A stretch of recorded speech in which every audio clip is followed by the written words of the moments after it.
जी good morning.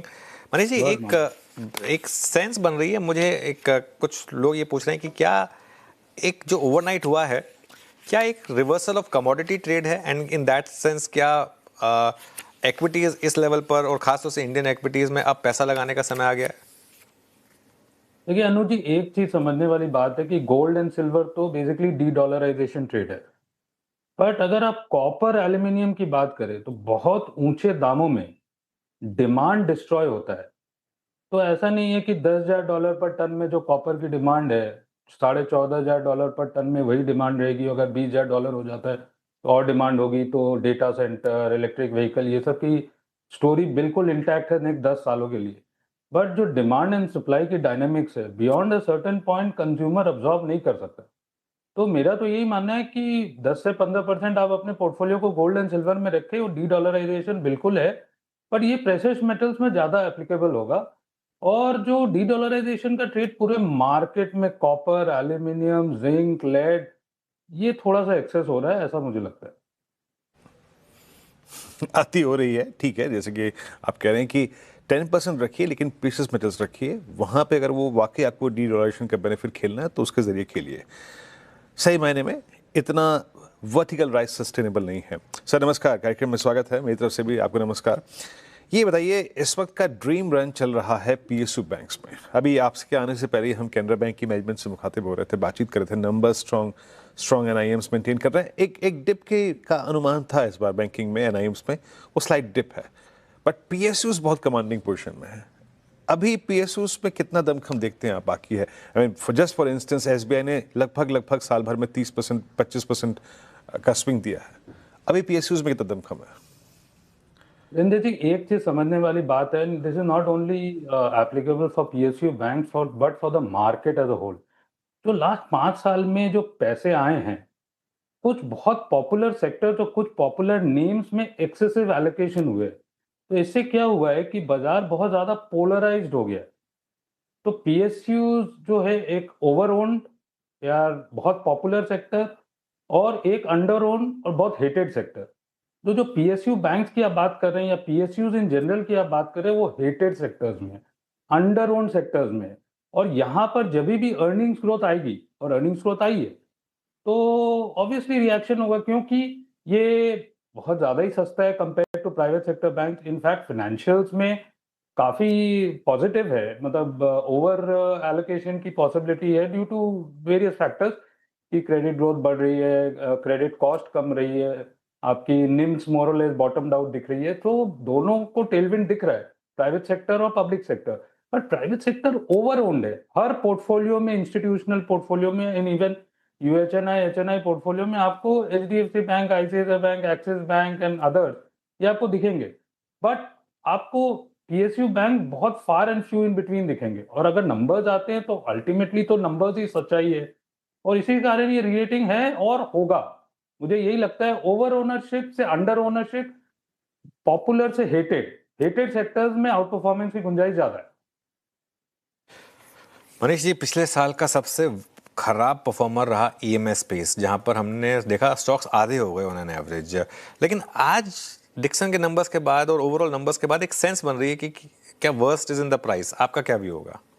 तो again यहाँ पर ओवर ओनरशिप, अंडर ओनरशिप। कल सिरमा जो ईएमएस में बहुत ही सुपरलेटिव नंबर्स डिक्लेयर किया, और डिक्सन जो मोटा मोटा ठीक ठाक नंबर्स डिक्लेयर किया वीजा वी एक्सपेक्टेशन। अभी यहाँ पर ओवर ओन स्पेस में डिक्सन, केन्स, ये सब ओवर ओन नेम्स है, बहुत ज्यादा ओवर एलोकेशन है। तो नंबर्स ठीक आए हैं, बट वैल्यूएशन क्या यहाँ से बहुत री रेट हो जाएंगे? ऐसा लगता नहीं है, क्योंकि ऊपर से सब स्टॉक्स आधे हो गए। पर जहां पर अंडर ओनरशिप है, सिरमा जैसे नेम्स या एवलॉन जैसे नेम बहुत लोगों के पास नहीं होंगे, यहाँ पर आपको आउट परफॉर्मेंस दिखेगी वीजा भी आपको केन्स या डिक्सन। मनीष जी, डिफेंस पे आपका व्यू क्या है? जिस एनवायरनमेंट में हैं हम, उसमें कहा जा रहा है कि, और ये पॉसिबल लग भी रहा है कि डिफेंस में एक सब्सटेंशियल एलोकेशन हाइक हो इस बार, इन मोर देन 15 to 20% और माइट बी 20%। डिफेंस पर आपको का व्यू क्या है इस वक्त? क्योंकि ये जुलाई 24 के बाद इस स्पेस में एक सब्सटेंशियल डिप था, लेकिन इस बार बीएल के नंबर्स अच्छे थे। आपका टेक डिफेंस पे इस वक्त? हाँ, तो देखिए इस बार क्या है, गवर्नमेंट की revenue collection around 2 lakh crore की शॉर्टफॉल होगी। तो गवर्नमेंट के पास अब बहुत ज़्यादा कोई उपाय नहीं है, थोड़ा-सा कैपिटल जो उनकी एक्सपेंडिचर है वो कट होगी। तो अब ये देखने वाली बात है कि किन एरियाज़ या किन सेक्टर्स में गवर्नमेंट की एक्सपेंडिचर कट हो सकती है। मेरा ये मानना है कि गवर्नमेंट की जो एक्सपेंडिचर रोड्स, पोर्ट्स, एयरपोर्ट्स, यहाँ पर मोटा-मोटी एलोकेशन जो करनी थी वो हो गई है और केपेक्स जो गवर्नमेंट के पॉइंट ऑफ व्यू से थे, बहुत ज़्यादा कोई एक्स्ट्राऑर्डिनरी एलोकेशन होगी। पर चूँकि जियोपॉलिटिकल इश्यूज़ हमारे सामने हैं और ऑपरेशन सिंदूर भी अगर खत्म नहीं हुआ है, तो सवा 6 लाख करोड़ की allocation last year current year के बजट में थी, FY 26, और उसके बाद इमरजेंसी प्रोक्योरमेंट के लिए और 40-50 हज़ार करोड़ रुपए डाले थे। तो इस साल लगता है कि 7.5 लाख करोड़ के करीब का एलोकेशन बजट में डिफेंस की तरफ होगा और इसी कारण बजट के पहले आपको डिफेंस के स्टॉक्स में तेजी देखने को मिल रही है। इसमें भी काफी पिक एंड चूज रहेगा। इसमें भी जो टियर 1 वेंडर्स हैं, जो PSUs हैं, वो भी गिने चुने ही हैं। आपके हैल है, मैसगांव है, BEL है, BDL है, कोचिन है। तो ये सब में क्या है, अगेन बहुत ज्यादा ओवर ओनरशिप है, तो यहाँ भी रिस्क इज टू रिवॉर्ड देखने वाली बात ये होगी कि प्राइवेट सेक्टर में टियर 2 वेंडर्स में ज्यादा मार्जिन ऑफ सेफ्टी दिखती है विजा वी बेसिकली ये टियर 1 वेंडर, जहां पर ओवर एलोकेशन, ओवर ओनरशिप की प्रॉब्लम है। बट हाँ, ये बात बिल्कुल सही है कि इस बार government expenditure point of view से very priority will be your defence. Okay, ये भारतीय में इस तरीके की जो शार्प करेक्शन आई, इसको आप कैसे देख रहे हैं मनीष जी, क्योंकि एक सबसे स्ट्रॉन्ग स्टॉक हुआ करता था। तो 15 टाइम EV टू एबिटा, इससे ज्यादा आप एलोकेशन और कुछ दे नहीं सकते। बेसिकली 15% ROC बिजनेस को 15 time EV to EBITDA FY 28 numbers के पॉइंट ऑफ व्यू से, तो जो स्टॉक प्राइस है, और ये कैविट ये है कि हमारे पास ये पोर्टफोलियो में स्टॉक है, तो लार्ज कैप के पॉइंट ऑफ व्यू से आउट परफॉर्मेंस बहुत अच्छी रही है और हम ये स्टॉक होल्ड करते हैं। बट किस पॉइंट में वैल्यूएशन री रेटिंग होना बंद हो जाएगा, तो मुझे ये लगता है कि रोल फॉरवर्ड करने की बात है नंबर्स को, और 15 time EV to EBITDA and मोरलेस भारती का जो स्टॉक प्राइस है अभी मोटा मोटी उसी लेवल्स पर है।